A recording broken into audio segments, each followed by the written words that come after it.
Dans cette partie, on va intégrer SonarQBE à notre workflow d'intégration continue avec Jenkins. D'abord, on va aller sur le workflow et ce qu'on va faire, on va d'abord arrêter tous les serveurs. Docker Compose, stop. On va tout arrêter. C'est Docker Compose, stop, 100. Le tirer. Voilà, on arrête tous les serveurs qui sont en fonctionnement.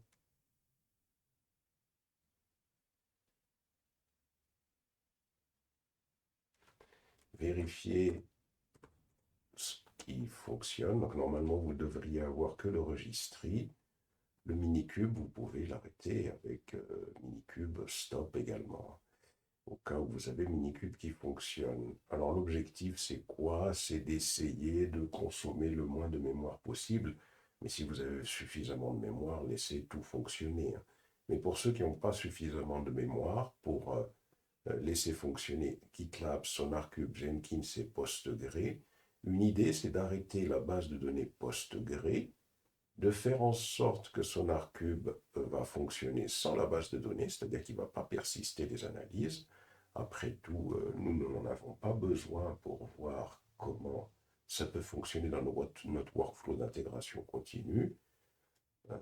Et ultérieurement, quand on est sur des machines où il y a beaucoup de mémoire, on peut rajouter Postgre.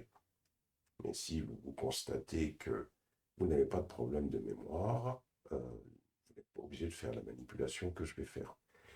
Alors comme je suis dans WSL ici, la première des choses dont il faut s'assurer, c'est revenir toujours sur le fichier host, parce que le fichier host a tendance à perdre sa configuration. Et donc ici, il va falloir replacer à ce niveau-là le registry. Et ici, il va falloir placer la correspondance de l'adresse IP avec le GitLab. Donc, on va revenir ensuite, ultérieurement, on reviendra sur ce fichier. Sort de ce. OK. Une fois qu'on a fait cela, une fois qu'on a constaté que on va avoir cette config à faire, les gens qui sont sur Vagrant n'ont pas à se préoccuper de cela. Par contre, ici, on a la possibilité de modifier le fichier dockercompose.yml pour que SonarQube n'utilise pas la base de données Postgre. Pour ça, il faut descendre dans le fichier. Et ce qu'il faut faire ici au niveau de SonarQube, il suffit tout simplement de mettre en phase de dépendance en, ici vous mettez un dièse, et ici en phase de Postgre vous mettez un dièse. Alors, le fait de faire cela, ça va permettre déjà de retirer la dépendance entre SonarQube et Postgre. On va sauvegarder, et quand on va démarrer, on va faire un docker compose app -d, et on démarre les serveurs un par un. On va démarrer le GitLab, le Jenkins et le SonarQBE. Voilà, on démarre que ces trois-là. Ça va permettre pour ceux d'entre vous qui n'ont pas suffisamment de place dans la mémoire de pouvoir récupérer un petit peu de mémoire. Une fois qu'on a fait cela, on va faire un docker inspect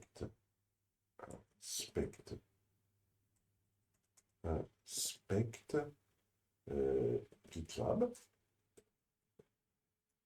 Ça permettra de pouvoir récupérer cette valeur-là pour pouvoir ensuite rentrer dans le fichier sudo nano /etc sudo nano /etc /hosts, comme ça. est de mettre la correspondance entre l'adresse IP et le serveur GitLab. Pourquoi on a besoin de cela? C'est parce que on fait des git push. Et quand on fait un git push, on le fait vers le serveur gitlab.exemple.com que notre machine physique doit connaître. Donc il faut mettre la correspondance entre l'adresse IP du serveur GitLab et son nom d'hôte. Il va nous rester à mettre la correspondance ici pour le registry. Pour ça, il faut aller sur le site de formation à distance. Sur connexion, il faut vous connecter sur ce site.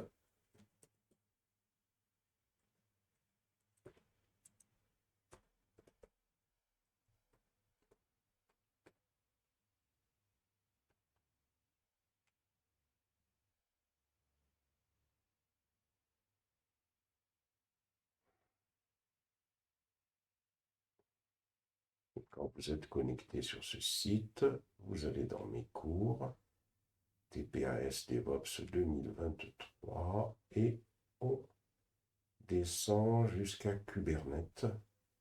C'est là où on avait le fichier pour la configuration du registry. Ici, cours Kubernetes.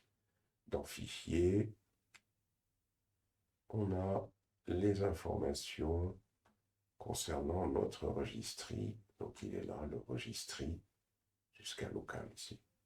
Voilà. CTRL C, et à ce niveau-là, on revient ici. Il faut le copier-coller, donc il faut bien le prendre. Voilà. Là, c'est bon. On peut sauvegarder. Si je fais un Docker PS, j'ai SonarCube, Jenkins et GitLab. Maintenant, on va s'intéresser à la configuration de Jenkins avec SonarCube.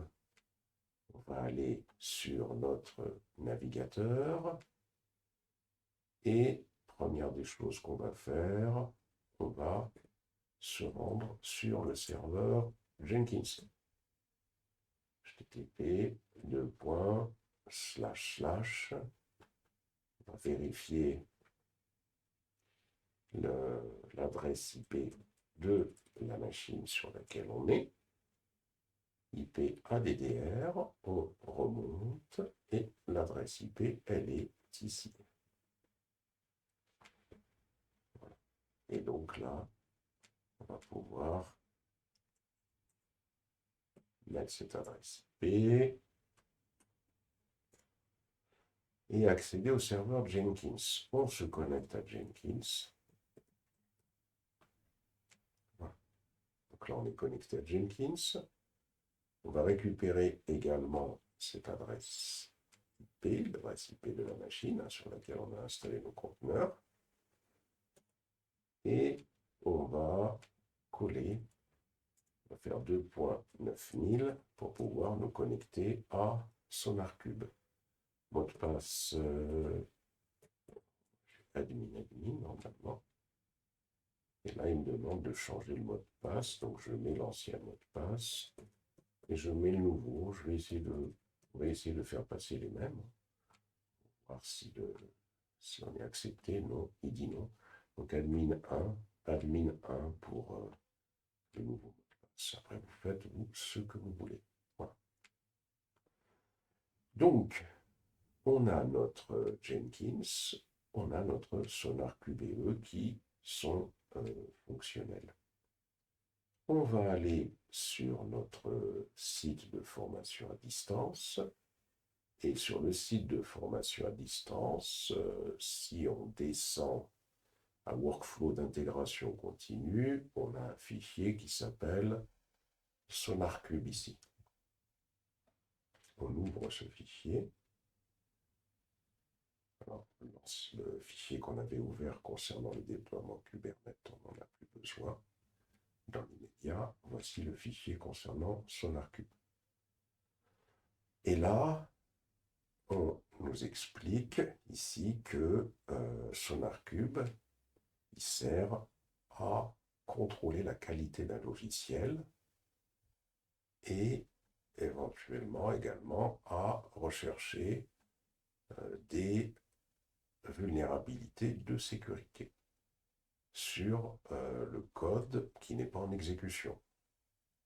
Donc, il permet de trouver les odeurs de code, éventuellement donc tout ce qui est faille, hein, tout ce qui est bug, c'est comme ça qu'on les appelle, les bugs, les vulnérabilités de sécurité, mais là, il s'agit d'une analyse SAST, c'est-à-dire que c'est une analyse de sécurité statique pour découvrir s'il n'y a pas des problèmes liés à des failles, par exemple SQL, hein, des injections SQL ou d'autres failles potentielles. Il permet également de s'assurer que le code est bien couvert par les tests. Un code qui est mal couvert par les tests va laisser obligatoirement passer des bugs. Après, il y a bien sûr bien d'autres aspects hein, sur lesquels SonarCube travaille. Il suffit de se rendre ici sur Google, on tape Wikipédia et on tape SonarQBE. C'est bien Wikipédia parce que ça permet de synthétiser beaucoup de choses. Et on a d'informations concernant SonarQBE et un petit résumé hein, sur ce qu'il permet de détecter. Par exemple, il permet d'identifier s'il n'y a pas du code dupliqué, est-ce que c'est bien documenté, est-ce que les règles de programmation ont bien été respectées avec tout ce qui est indentation, etc. Les bugs, est-ce que les tests, le code est bien couvert par les tests, est-ce que le code n'est pas très, est-ce qu'il n'y a pas des parties du code qui sont trop complexes et qui sont susceptibles de dissimuler de sécurité, est-ce que le code est bien architecturé, il est bien conçu, etc. etc. Donc, c'est un outil puissant en ce qui concerne la qualité du code et également les analyses de sécurité statique. Revenons sur notre document. Donc maintenant, ce qu'on va faire, nous, on va automatiser le processus en intégrant SonarCube à notre pipeline d'intégration continue. Alors, ce qu'il faut savoir, c'est que SonarCube, il fonctionne en exécutant un processus local pour analyser notre projet appelé le scanner SonarCube. Donc, ce processus, scanner SonarCube, c'est un processus qui va analyser notre code. Et ensuite, ce scanner va envoyer des rapports à un serveur central appelé serveur SonarCube. Donc, ça veut dire que dans le processus d'analyse avec SonarCube, on a deux aspects. On a un aspect dans lequel on a un scanner, c'est un peu le logiciel client, on va dire, hein, et ce scanner, ensuite, une fois qu'il a analysé notre code, il envoie ça vers le serveur SonarCube. Dans SonarCube également, on peut définir ce qu'on appelle des portes de qualité. Porte de qualité, c'est un ensemble de conditions qui doivent être remplies pour qu'un projet soit marqué comme réussi. Par exemple, une porte de qualité, ça consisterait à dire qu'on veut que si le code n'est pas couvert à 80% par des tests, par exemple, alors ça va entraîner une erreur, par exemple. Ça pourrait être ça, une porte de qualité, c'est-à-dire qu'on définit des seuils concernant ce qui est attendu en termes de qualité de code. Ensuite, SonarQBE et Jenkins. Alors, comment ça peut fonctionner? L'exécution d'une analyse SonarCube à partir d'une version sur votre poste de travail local est acceptable, c'est-à-dire qu'on peut effectivement utiliser SonarCube sans Jenkins, mais ça va être une utilisation manuelle, mais une solution robuste doit inclure SonarCube dans le cadre du processus d'intégration continue. Donc SonarCube peut être utilisé en local, mais une solution robuste, c'est dans le cadre d'une intégration continue. Mais voyons comment on peut l'utiliser en local, justement.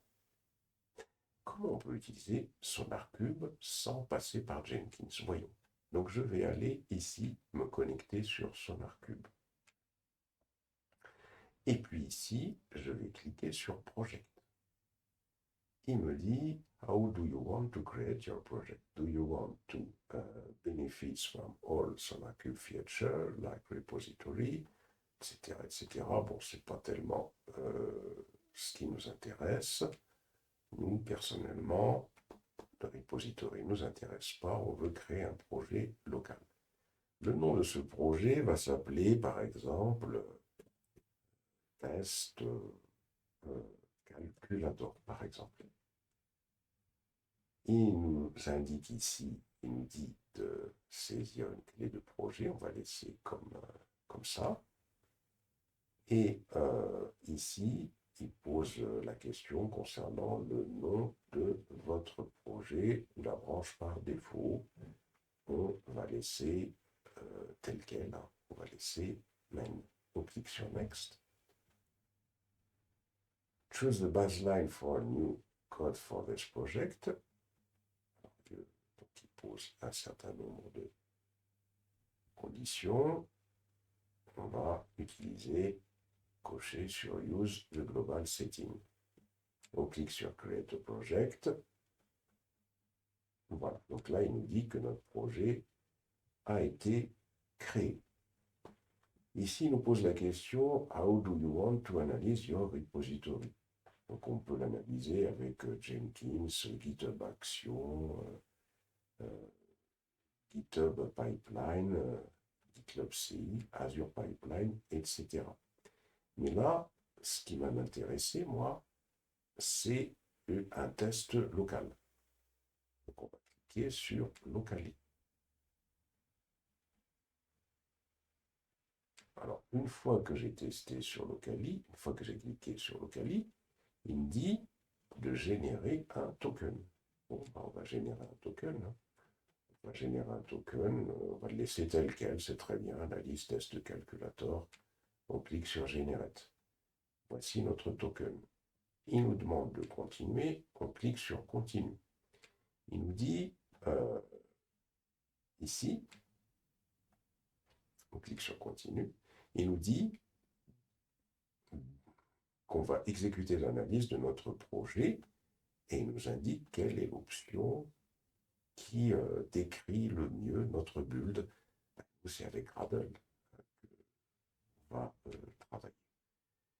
Alors ici, il nous explique, il nous dit qu'il va falloir exécuter le scanner pour Gradle. On nous indique ici que exécuter une analyse avec Gradle va entraîner qu'on a besoin de déclarer le plugin org.sonarqbe dans notre fichier build.gradle. Ça veut dire qu'on va récupérer ce plugin, on fait un CTRL-C, on va aller sur notre machine. Ici, on va se rendre dans le dossier du projet, site-cld-, / et le dossier de notre projet, c'est Spring Web Service. On va faire un ls, le build.gradle, nous l'avons ici, et on va ouvrir ce fichier build.gradle. Et là, on va ajouter le plugin à ce niveau-là, on colle. Alors, plugin, ce n'est pas nécessaire, donc on va juste rajouter le plugin à télécharger. On sauvegarde, CTRL-O, CTRL-X. Une fois qu'on a sauvegardé, on revient ici, et là, il nous explique comment est-ce qu'on va pouvoir exécuter une analyse avec le scanner SonarQube. Voici la commande. ./Gradle view sonar anti/, ici un certain nombre de paramètres, la clé du projet, le nom, l'URL du serveur qui va recevoir les résultats et le token qui a été généré lorsqu'on a créé notre projet. On va cliquer sur copier et on va coller et on patiente. À partir de là, le scanner va faire son travail. Alors là, qu'est-ce qu'il nous dit? Il nous dit what went wrong, org QBE was already requested at line 5. Donc ça veut dire qu'on a un problème dans le projet. On va aller le corriger. Nano build.gradle. Et là, c'est parce qu'on avait déjà une version de SonarQube. Donc on supprime la ligne en trop, on laisse celle qu'on vient de rajouter. On sauvegarde et on recommence. On rappelle la commande et on patiente. Voilà. Ce travail qu'on est en train de faire ici, c'est celui que va faire Jenkins. Donc c'est pour ça que il est important de comprendre déjà comment ça marche manuellement. Voilà, là il nous dit que c'est OK, c'est fini. Allons voir ce qui s'est passé dans le SonarQube. Je rafraîchis. Je vais aller cliquer sur Test Calculator ici. Je reviens ici sur Projet. Voilà. Test Calculator, il explique qu'il a passé donc les étapes de l'analyse. En matière de sécurité, on n'a pas de problème. Ici, il nous dit qu'il y a peut-être un problème en matière de reliabilité, en matière de maintenance du code, en matière de couverture du code, 0%. En matière de duplication, il n'y a pas de duplication dans le code. Il suffit de cliquer ici sur Test pour avoir plus de détails.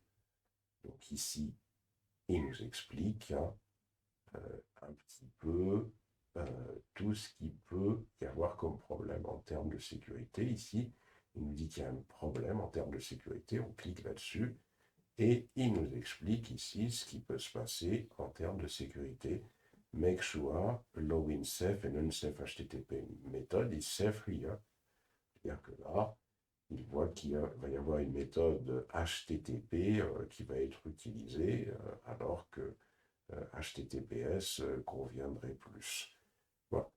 Donc voilà comment est-ce qu'on peut analyser de manière manuelle un projet avec SonarQube. Et là, c'est pas vraiment ce qui nous intéresse. Nous, ce qui nous intéresse, c'est d'aller le faire avec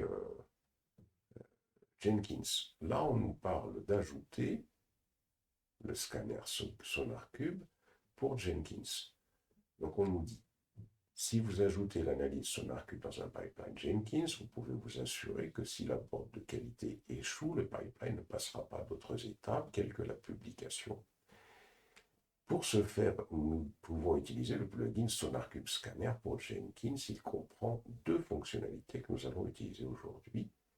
Il y a la configuration du serveur SonarQube. Le plugin vous permet de définir l'emplacement et les informations d'identification de votre serveur SonarQube. Ces informations sont ensuite utilisées dans une étape de pipeline d'analyse SonarQube pour envoyer des rapports d'analyse de code à ce serveur SonarQube. Donc, la première des choses ici, ça va être, si on descend, ici, ça va être que dans Jenkins, il faut qu'on ajoute déjà le scanner. Alors, on revient ici sur Jenkins. On va aller sur Administrer Jenkins. Ici, dans Administrer Jenkins, on recherche Plugin. Plugin, on va taper SonarQBE. Sonar. C'est dans Plugin disponible qu'il faut taper ça. On commence Sonar QBE Scanner. Ici, on a le Sonar QBE Scanner et ensuite, on va cliquer sur Installer. Donc le scanner Sonar QBE est en train d'être installé. Ça, c'est la première des choses. Ensuite, une fois que le scanner est installé, on nous dit que dans Jenkins, dans Sonar QBE Server, il faut ajouter Sonar QBE. Ok, donc c'est ce qu'on va aller faire maintenant. On va dans Jenkins, on va dans Tableau de bord, on va dans Administrer Jenkins, on descend, on clique sur Système. Une fois qu'on a cliqué sur Système, on descend et on recherche Sonar QBE. Ça c'est Jenkins, Sonar QBE Serveur, ici. Installation de Sonar QBE. Liste des installations de Sonar QBE. Voilà, donc on n'a pas d'autres informations plus loin, donc on revient sur ajouter une installation de Sonar QBE.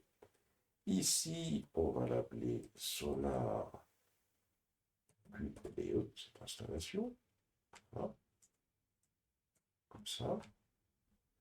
L'URL du serveur, ça va être http://sonarqbe.exemple.com 2.9000.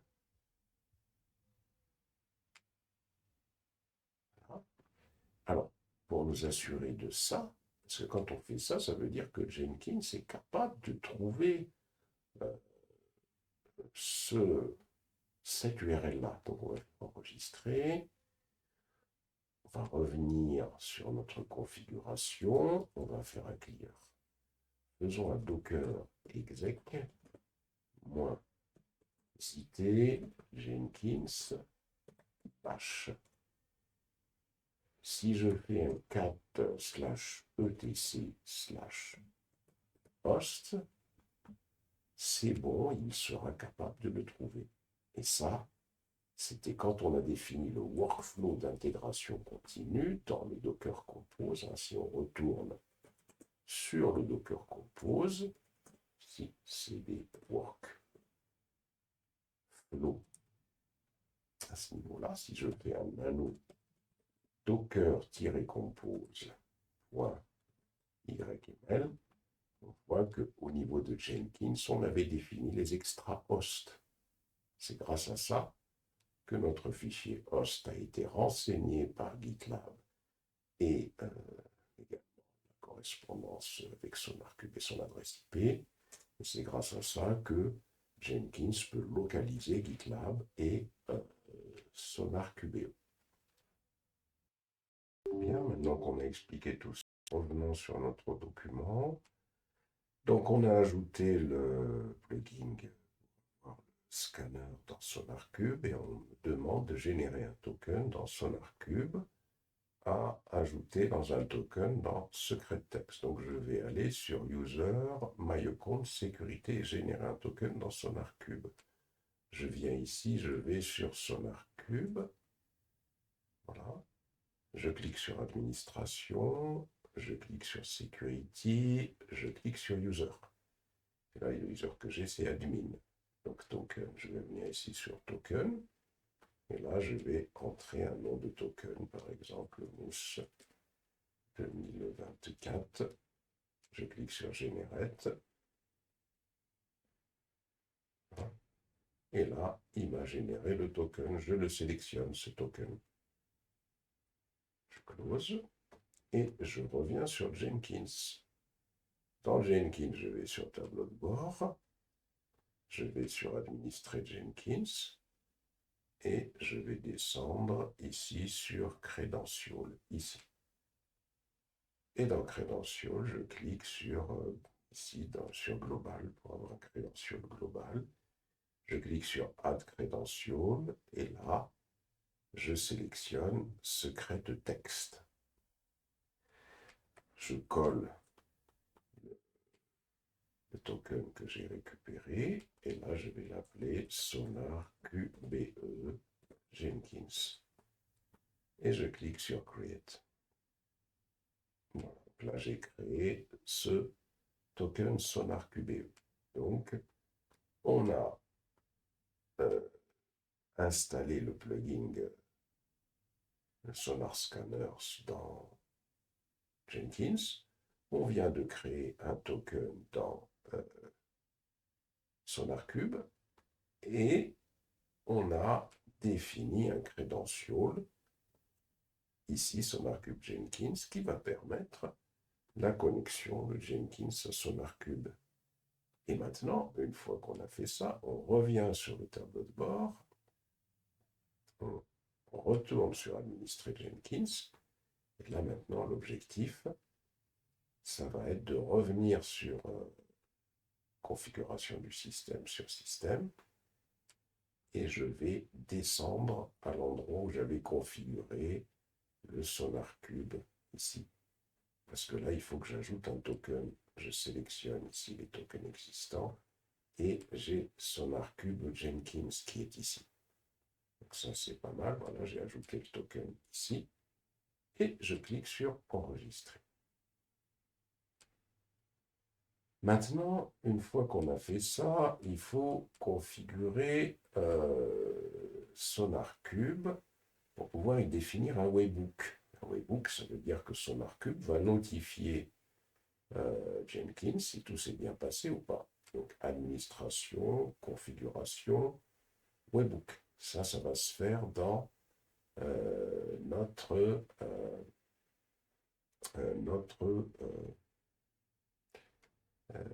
comment il s'appelle, donc notre SonarCube. On revient ici sur SonarCube et on va sur administration. Donc ici, c'est ce qu'on nous dit de faire. Configuration. Et là, on a webhook. Webhook are used to notify external service when project analysis is down. HTTP post request including etc. On va créer notre webhook. Alors, il dit server endpoint that will receive the webhook payload. For example, HTTP myserver/foo if HTTP basic authentication is used. HTTPS is recommended. Alors là, on est en cas HTTPS, mais on nous explique, cliquer et sur créer, et dans la fenêtre contextuelle qui apparaît, donnez au webhook le nom de Jenkins. Définissez l'URL sur. Donc on va définir l'URL sur ce serveur Jenkins. On vient ici. Alors d'abord, c'est là où on colle l'URL. Voilà. Et là, on va appeler ça Jenkins. Webhook. Voilà. J'ai perdu la fenêtre. On commence. Jenkins Webhook. Je colle cette URL. Alors, ensuite, on clique, juste après avoir fait ça, on clique sur Create. Faut-il trouver le... Je n'ai pas de Create, pourquoi? J'ai cliqué sur Create ici. Voilà. Il faut se déplacer. Donc ici, je tape Jenkins Webhook. Voilà. Et ici, je colle. Je ne vois pas de créer. Il est ici, c'est pour ça que j'ai du mal à le voir. Je clique sur créer. Voilà. Donc là, le webhook a été créé. Ensuite, on va ajouter une porte de qualité. Alors ici, pour l'instant, on vient ici. Donc il nous dit SonarCube est livré avec sa propre porte de qualité de voix sonar activée par défaut. Alors pour l'instant, la porte de qualité, on va la laisser un peu de côté. On va descendre un petit peu plus bas et on va aller voir comment on crée le... on va voir comment on crée le pipeline avec SonarCube. Donc, pour créer le pipeline avec SonarCube, voilà, on va venir ici, on va rajouter un stage pour l'analyse avec SonarCube. Donc ça, c'est déjà le premier point. Donc, le stage commence ici, step, donc il y a 3 accolades. Ça, c'est l'analyse SonarCube.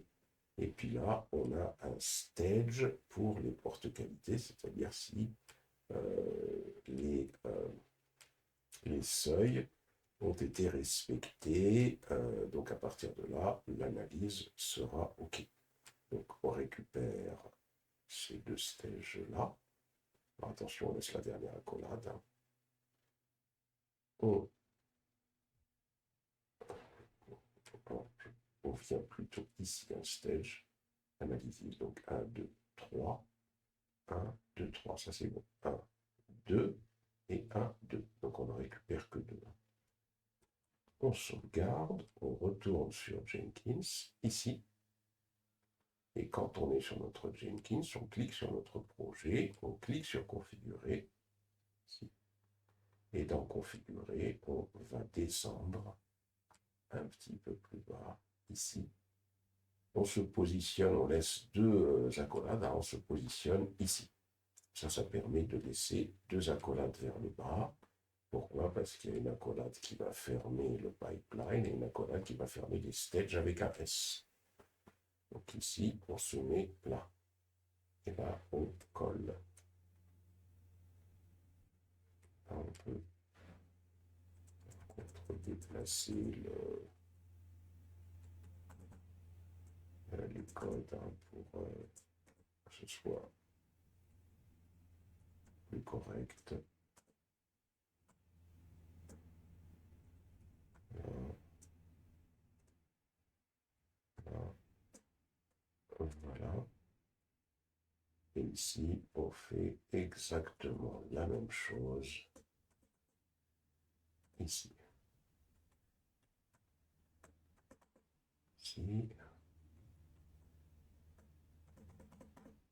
Ici, à ce niveau-là. Ici. Et enfin, ici. Voilà, on sauvegarde. Et on va lancer un build.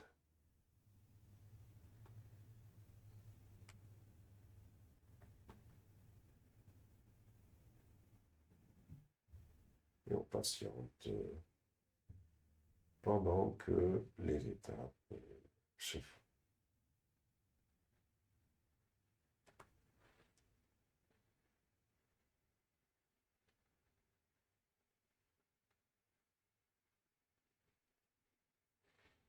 La création de l'image Docker, ça a échoué. Et pousser le calculateur, l'image calculateur sur le registry, ça a échoué. Alors, pourquoi la création de l'image Docker a échoué? Il faut venir ici, sur 13. On va sur console output et on va voir pourquoi ça n'a pas marché. Eh bien oui, parce qu'on a un problème d'autorisation avec le fichier varsoc, les permissions d'Enium. Donc ça, il faudrait le régler définitivement, mais pour l'instant, on va venir ici, faire un sudo chmod 666/var ici, /ren docker.soc. Voilà. Et on va recommencer. On revient sur le tableau de bord, on revient sur le projet et on lance un build.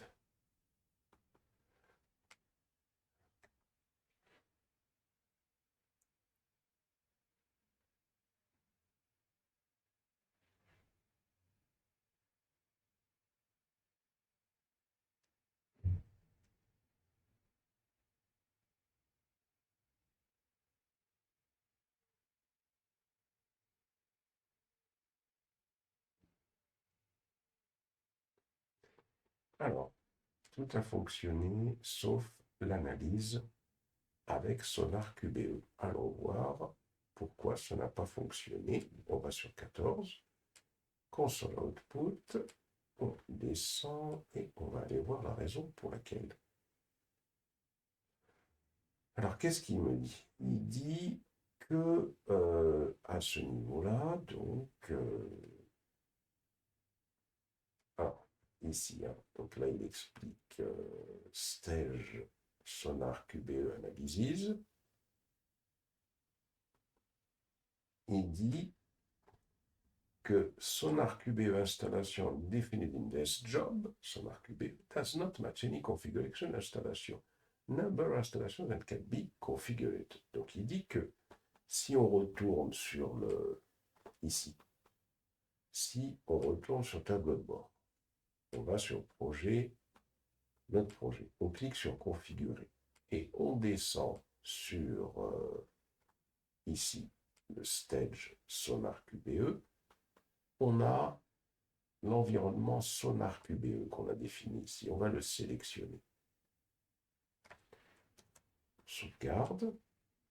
Allons sur tableau de bord. Allons sur Administrer Jenkins.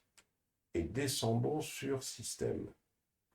Et là, quand on va dans Système, si on descend plus bas, on voit que le nom de notre installation ici, elle ne correspond pas vraiment ici.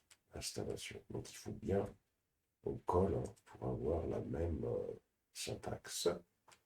Voilà, on enregistre. On va revenir sur le projet et on va tenter de relancer un build.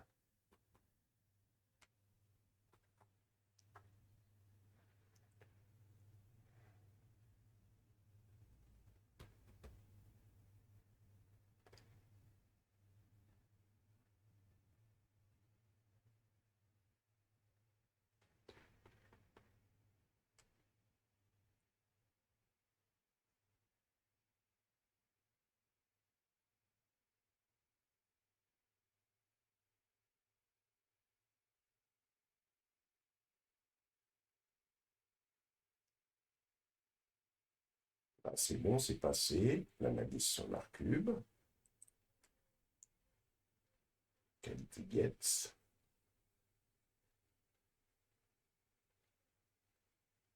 On peut même aller voir ce qui se passe. On va aller sur 15 ici. Console Output. Et on revient ici.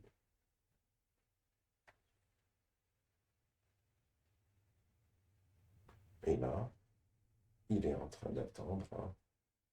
Nous explique check-in status of server task on serveur Sonar QBE. Donc là, il faut patienter un petit moment. Alors, on voit que tout passe, mais on voit que la qualité gets ici dure un certain temps. Donc on va revenir sur le webbook. Ici, on revient sur le webbook dans SonarCube, dans configuration, webbook. Et ici, notre webbook, on va aller sur Action ici, on va aller sur Update. Et à ce niveau-là, on avait mis Jenkins tout à l'heure. On avait écrit le webbook de cette façon-là. Comme ça, il ne va pas pouvoir l'atteindre, donc on va plutôt écrire ici jenkins.example.com. Et ici, on mettra 80-80. Il ne faut pas oublier le slash à la fin, donc c'est plutôt ça l'URL du webbook. Et bien évidemment, il va falloir sauvegarder. Une fois qu'on a sauvegardé, on peut retourner sur notre Jenkins pour relancer le pipeline et nous assurer que ça va fonctionner. On lance le build.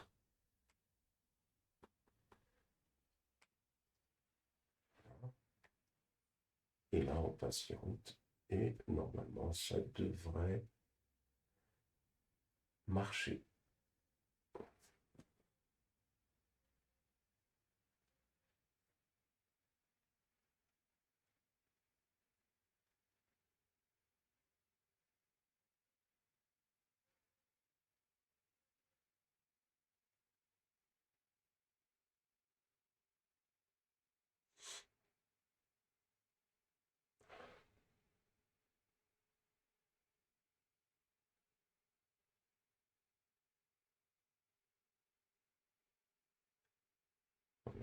Sonar Cube.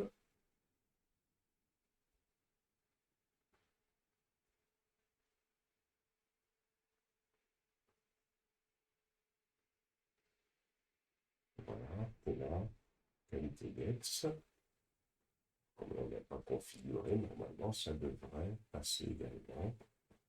Donc voilà, c'est parfait. Là maintenant, on a bien quelque chose qui fonctionne correctement.